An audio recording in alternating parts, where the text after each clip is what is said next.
Hey, I got sent this video asking for a reaction. It's a New York Times TikTok, the gaming industry's losing bet on realistic graphics.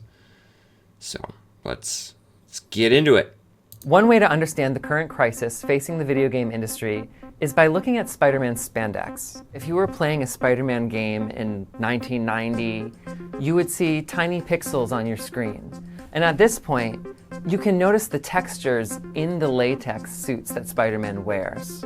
For the last 30 or 40 years in the video game industry, executives have bet on graphical fidelity to bring in consumers and players. They thought to think of themselves like a Hollywood studio. The more realistic something is, the more emotional and impactful, the more people will play the game.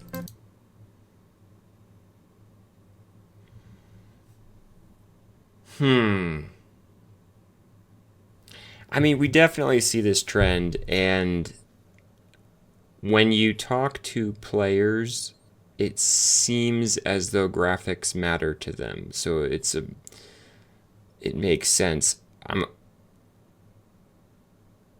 I'm not totally sold on the idea that we in the games industry we're like a Hollywood studio, or the bet was just graphical fidelity.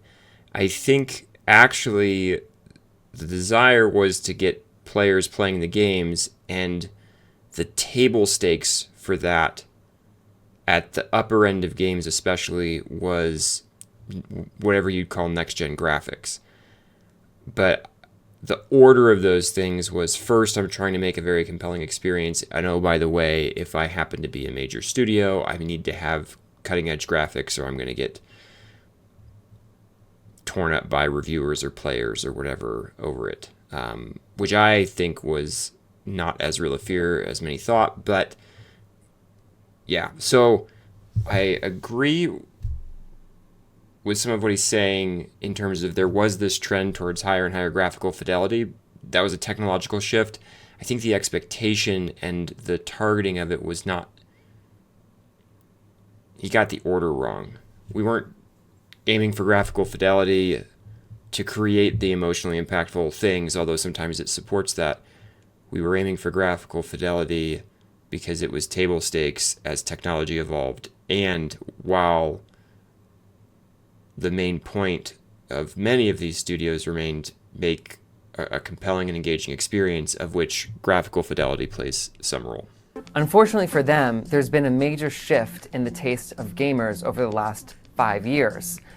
People are no longer so interested in graphical fidelity. They want a game that they can play with friends anywhere from an iPhone to a PlayStation. Okay. The shift that he's talking about, I don't think it was a shift in the players. He acts as though over the last 5 years we've totally changed. And I mean, we do see things like Minecraft and Roblox and things like that, but Minecraft it's been around for a minute now. League of Legends looked, I worked at the studio for a long time, and we would all joke about how awful the game looked, but it played really well, and people were playing it. That was 2009. I think historically, we actually see players regularly moving towards the compelling experiences, regardless of the graphical fidelity. Some experiences are better assisted by graphics than others. And it's interesting he chooses Fortnite here as an example, which there's a misunderstanding about art in games that realism is better or something like that. What you actually want is a cohesive art style, and I think Fortnite has that, and it's a cartoonish style, stylized. I'm not an artist, I can't use all the right words for this, but they weren't going for realism. That doesn't mean that it's not graphically quite well done, like visually well put together as a product. So, yeah, I don't think it was a shift away from, oh yeah, we no longer want just the best graphics. Now we want to be able to play with our friends, and whether it's on an iPhone or a PlayStation, like cross-platform is the future. No, I don't think that's the case. Let's see where he goes with this. Games with high fidelity graphics are extremely expensive to produce, equating to what you would expect from a Hollywood movie. We're talking about $200 million, $300 million at least. I wouldn't say at least, but yes, some games, especially in the AAA space, are easily hitting $200-300 million in budget. But I'd be careful. At least, no, not at least. There's plenty of games that are coming out for a lot less than that.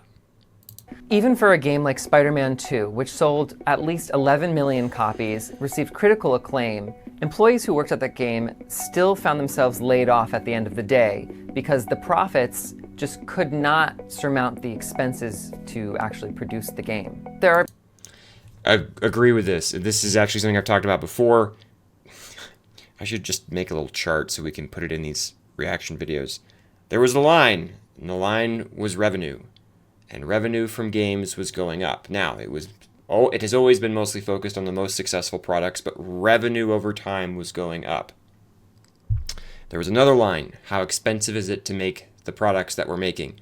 That line was also going up, and it was going up faster. So even though revenue has gone up, and that looks like a good thing, expenses to make the game have gone up faster. And sort of the three elements of that I'll call out, this isn't capturing everything, but it's devs were being paid more.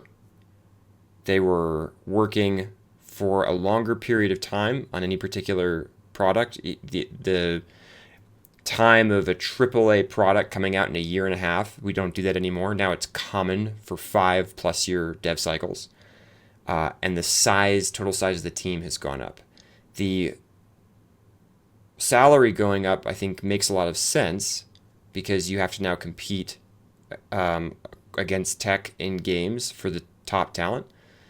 And for the most part, you still pay a passion tax to work in the games industry, so you're getting paid less than you would in other fields. But it's gone up, and I think, again, that makes a lot of sense. The time taking longer is a tougher pill to swallow because that really, like, you have something called a burn rate, which is how much money you go through over time, and you have some total amount of money you have from whoever is funding the game.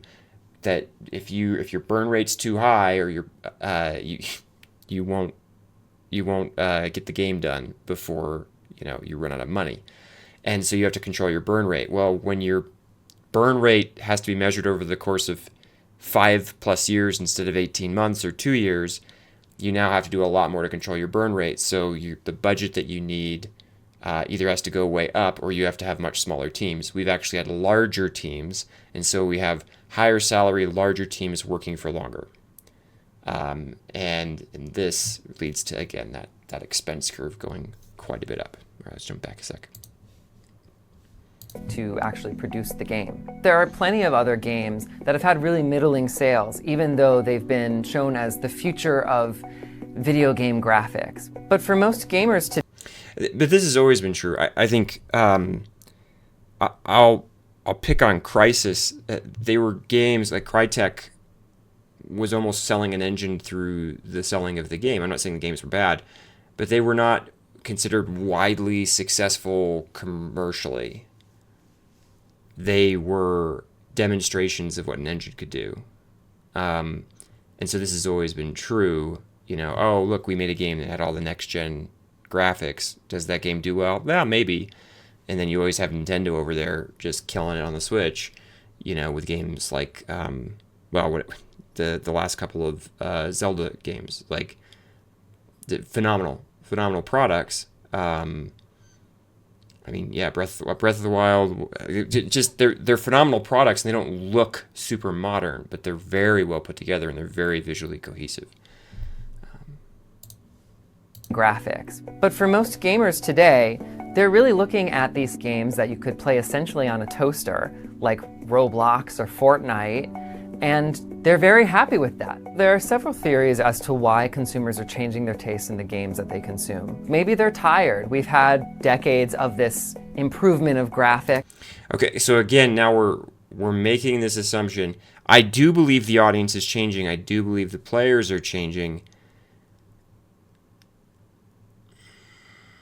As the games change, the format in which you're looking at them change. Like if you're playing everything on a phone or a Steam Deck, that's different than if everybody's on a PC or an Xbox. But this idea of like, there's just this big shift happening. I think this is just more the normal evolution, and there's a lot of it right now because of the technology, because of UGC platforms. Roblox isn't a game, it's a platform for experiences. And a lot of people can play a lot of different experiences through Roblox, and so they enjoy that. They enjoy being able to move between that, and they have friends in that system that they either know in real life or just through the Roblox platform, and they can go where those people go. So I mean, yes, social networks do play a role here, but this underlying thing of we're moving, players just don't care as much about graphics. I do think that as graphics become more and more realistic, it becomes harder and harder to make them that little bit better. But every time I've thought like, we've got to be capping out, we find some clever new way to get even closer, to kind of trick the engines, the rendering to do just a little bit more and make it look just a little bit cleaner and smoother and sharper and more realistic if that's what you were aiming for. But again, I think all of that, it's the looking at this the wrong way. It's looking at this through, why aren't people still so excited by graphical fidelity? And I would say, well, they never were. It was just something to complain about if you already didn't like the game. But if you liked the game you were playing, and there were lots of games that were nowhere near top end graphically over every, decade of the last 5 of video game development, where people were excited to play it even though it wasn't tippy top in that space. So, yeah, I don't know. There's just a framing problem. It's not totally wrong. Like, yeah, players are changing, games are changing, platforms are changing, expectations are changing. Sure, totally. But I don't know if this is actually a player shift or if this is a game dev shift based on the varying constraints we're encountering. Of this improvement of graphics, and we haven't seen that same improvement or creativity necessarily in the gameplay. Another reason is... That's a bold claim. We haven't seen that same improvement of creativity in the gameplay.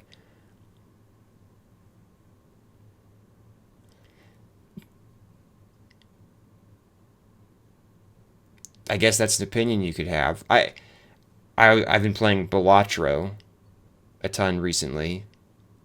Very clever roguelike game. A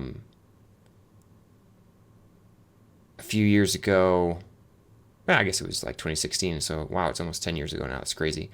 Battle Royales came out. Totally new genre. People are constantly trying to innovate and find things.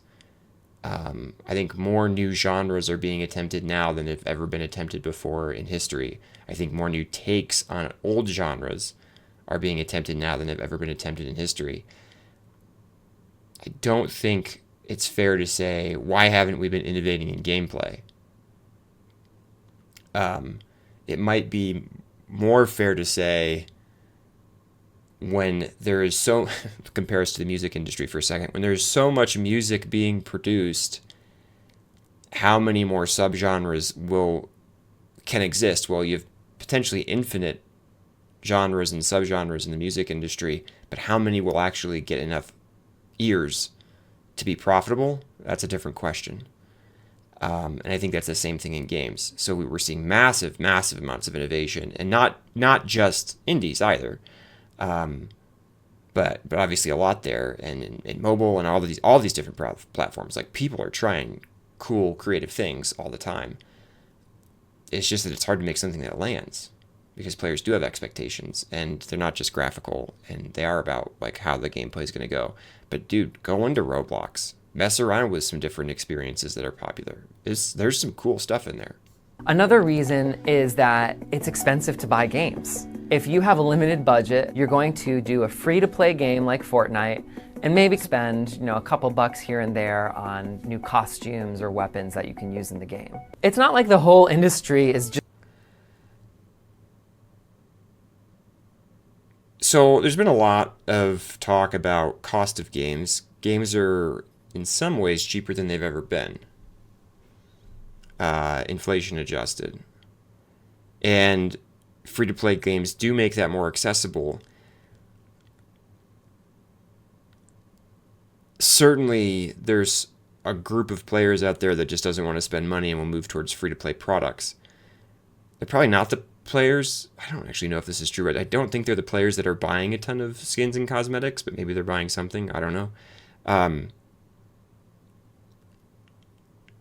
I disagree that the price point is somehow pushing people away. If you've got money to burn and you're a gamer, you're probably buying new games, the ones that you're interested in, the ones you like. Maybe you wait for Steam sales nowadays or something like that, more than in the old days before that was really so much of a thing. But you're buying games, and you're also playing free to play games, and maybe you're buying cosmetics in those games. There's more variety available, but I don't think it's like games got too expensive or something like that. In some sense, in a purchasing power sense, I think they're less expensive than they've ever been. It's not like the whole industry is just barreling towards Hollywood realism, despite all of these markers telling them that consumers don't want it. Of course, there are indie developers who spend years on these small projects and don't have those resources. But they can still be juggernauts for the industry and make tons of money. One that was critically acclaimed was a game called Animal Well, and the developer behind it said in an interview that the file size of the game was smaller than the screenshots of the game used to promote it. With the professionalization...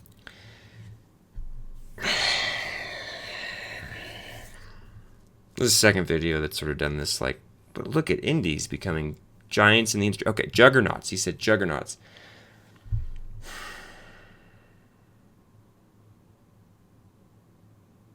I looked up one, Animal Well, really cool story, cool game,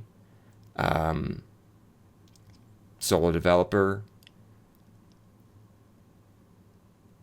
It sold, if it had been any sort of major product, it would have been considered a terrible failure. The fact that it was a solo dev meant that the sales it got, like go look it up on SteamDB.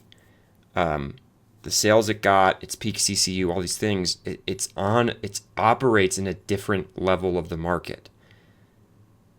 Now, there are some indie games that really do take off. Among Us, for a time, that was just huge in terms of attention and views and whatnot. But even there, it's difficult. Like, you've got to be careful about these comparisons of look at these indie games and their smallness and their innovative blah blah. Like, yep, I get it. That's an experience. You have to understand, not that many people bought Animal Well. And by the way, you had to buy it. And yes, it was cheaper than a AAA product. And that made a lot of sense for what you were getting. And again, it's not to knock the game, but players wouldn't have accepted it at like a $70 or $60 price point. So you're looking at the market in a very different way when you make a product like Animal Well, and you're looking at success through a very different lens. And I don't like how people are like, look at this, why doesn't everybody do this? Because that doesn't scale. That doesn't support a large publisher. We could say, well, maybe we don't need any large publishers. Okay, then will we not have large games anymore? Call of Duty requires, to some extent, with the global footprint, or somewhat global footprint it has, and how many people buy it and where it places ads, it requires a large publishing engine. The Witcher requires a large publishing engine. These are different categories of product in some sense. I just feel like that's missed, and I feel like this comes up too often, and there's this. And I don't want to. I'm not knocking indies, and I'm not knocking Animal Well. It's a different understanding of what success looks like, of how you get this to market. All these different things. They're all different. The game was smaller than the screenshots of the game used to promote it. With the professionalization of the gaming industry, it also comes with a lot of C-suite executives who are making decisions based on what they're seeing in the business. When you talk to the C-suite executive, you hear about barreling down on more Hollywood mechanics, a shift to AI to develop better animations, for example. When you talk to an indie developer, I don't know what Hollywood mechanics are. You just said that? Let me just, on more Hollywood mechanics. I do see people moving towards AI, and I worry. I think it's going to be a crutch. I think it's not going to have the impact that the C-suite executives want. But if you have a company that's large enough to have a C-suite that's looking at this as from like a pure business lens, just recognize you need a heck of a lot of animal wells to pay for that company. And Animal Well was a great success, and next to it were a much, much, much higher percentage of failures in the indie space. So how, again, apples to oranges. I don't know what Hollywood mechanics are. That's kind of weird. A shift to AI to develop better animations. Maybe that's what he's talking about. Maybe he's just talking about realism here. I don't know. I haven't, honestly, for me, Hollywood's been going somewhat backwards in the realism department, as I feel like their VFX are starting to show. And sometimes when I go back and I watch something like The Matrix or The Lord of the Rings from, 20 years ago, 20 plus years ago now, it looks better than some of the stuff that's coming out today. So I don't think it's a great reference point. But anyway, okay, I'm off on tangents. Let's go. for example. When you talk to an indie developer, they say people want to play games that are fun. Does AI improve the fun that you find in a game? Unclear. Does making a game with better gameplay make a fun game? Yes. But okay, so one, I agree. I have not seen the proven case that building a game with AI makes the game more fun.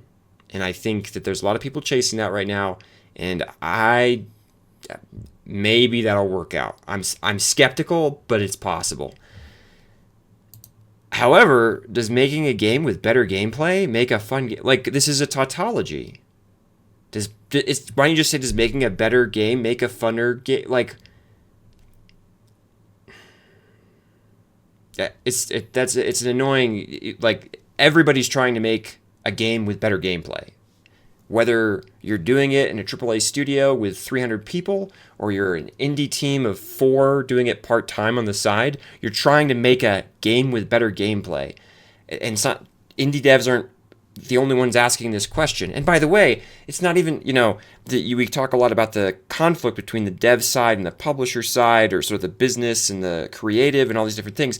It's not like the business doesn't know that like a better game isn't like a more fun game, a game that's more engaging, really. To me, it's engagement more so than fun. But a more engaging game isn't a better prospect than a less engaging game. They know that. This isn't novel. So, okay. Anyway, golly, this sort of, what's the word? We're putting indie development right now on a pedestal. And I feel bad when I point it out because I'm like, well, it's amazing. Indie devs do amazing things. And their games are great. Like a lot of them, But it's too binary. It's too much of a divide between these two things. Yes. Consumer attitudes have changed, and if the video game industry doesn't catch up to consumers, we're going to continue seeing layoffs, unfortunately, and these sudden studio closures that have occupied the news cycle for the video game world for the last 2 years. I made a comment about the industry and Western dev and complacency and blah, blah, blah. And someone pointed out, I think quite appropriately, hey, this isn't particularly new. Throughout all of game dev, when a studio failed to make a hit, it was always on thin ice. There was always a risk that that studio was going to close. Unless if they had some other profitable product, the norm is for a studio to close. It's highlighted now because we saw this huge surge of interest into games. We saw this huge surge of capital into games. And now we're seeing very high profile failures. It's not just the small studios, but the idea of like studios closing, all these different things, he's focusing on something, and there's some real stuff. And yes, you always need to keep up with the consumer on this, but it's actually, again, I'm going to bring it back to those lines. The revenue line was going up slower than the expenses line. And when the two meet, you're in trouble as an industry. And that's where we're getting to. And we don't know how to respond because there's a way that we're used to working. This is about shifting how we work, but it's not about, oh, we're too focused on graphics and need to focus on gameplay. That's almost insulting to all the devs out there above the indie scale, which isn't just AAA, your single A, triple I, double A, whatever, all that stuff. Like, it's like, oh, you guys forgot. You forgot that games matter because they're engaging and fun. Like, no, we didn't. We know that. Do you realize how hard this is? Do you know how, like, there's a crowded market going on? And it's crowded for a bunch of different reasons because there's a lot of people trying to do this successfully. So anyway, all right, well, there's a take from New York Times on apparently graphical fidelity and why we should all go indie, and because that's what the consumers want. Not a fan. New York Times, bad take. Thanks for listening to mine.